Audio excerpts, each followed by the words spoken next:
Nakarating na rin tayo sa Puynaro. Tara na, ligo na tayo.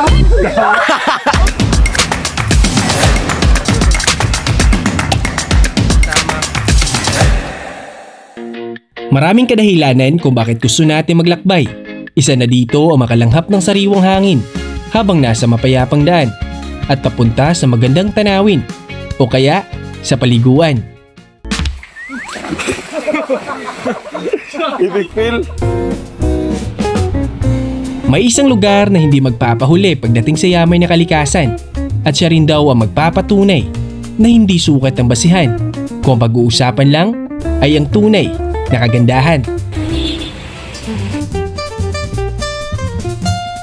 Kaya mula sa lungsod ng Valencia, babiyahe tayo na mahigit 20 minuto patungo sa Barangay Tubigon para puntahan ng isang maliit na bukal na siya namang umukit ng malaking atensyon na kahit hindi man gaano kalakihan, pero kabilang sa malaking yaman sa lungsod ng Maramag dito sa probinsya ng Bukidnon. Okay mga tamak, sa wakas nakababa na rin tayo mahigit 20 minutes na biyahe natin. So welcome na diri sa Barangay Tubigon. Suka diri sa highway, mabaklay pa ta pasulod na siguro sa mga 7 to 10 minutes ang kalayon padulong sa Puynaro.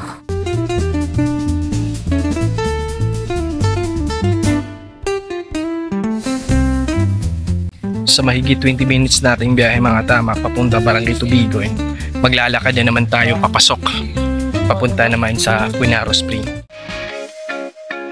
Ang pababa at mabatong daan ay sadyang napakahirap na lakarin, ngunit may tahimik at berdeng paligid na siya namang binalot ng sariwang hangin at ang mga nag-aawit ng mga ibon ay tila nagpapahiwatig patungo sa magandang tanawin.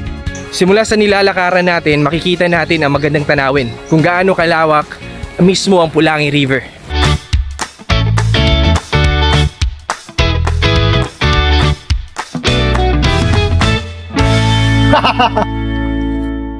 Nang lakbayin namin ang lungsod ng Maramag para dumayo, dama rin namin ang pagod sa biyahe at hirap sa lakaran ng ilang minuto.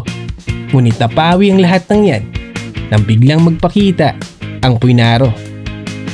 At sinalubong lang naman tayo na malinaw na tubig ng Puynaro.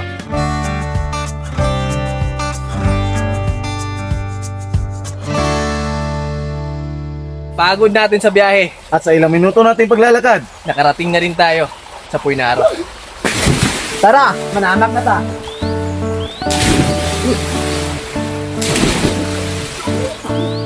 Kaya tara, huwag na tayo magtagal na magtampisaw at maligo sa napakaliit ngunit napakalamig na bukal.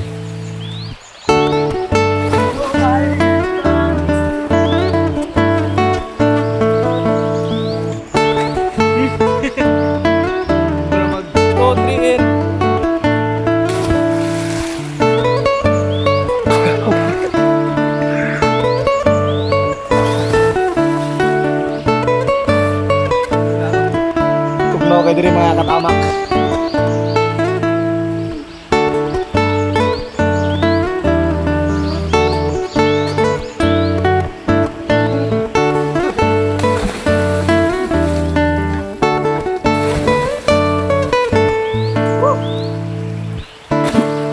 Grabe, napakalamig ng tubig nila dito.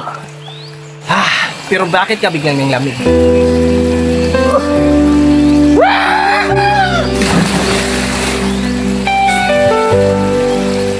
Sa napakaaliwalas at matahimik na lugar, hindi kami nagbaon ng kanin. Mismo nagbaon pa kami ng kape. Pinili pa namin baon ng kape.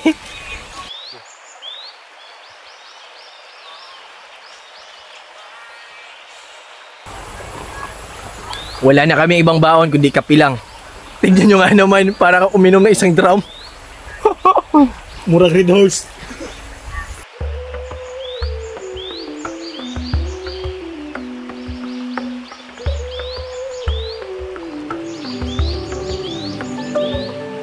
Sa ganda ng kanyang pinakita, di maiwasan na maraming dumarayo.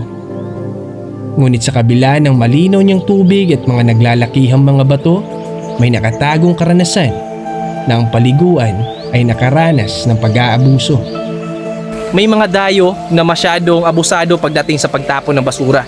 Kaya paalala ko sa gustong pumunta dito, magbigay respeto na rin ho siguro tayo sa paliguan. Kung ano yung dala natin papunta, ganun din dala natin pabalik.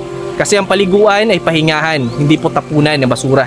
Maraming salamat, hindi po ako nagmamagaling ha, at higit sa lahat hindi po ako nagmamalinis.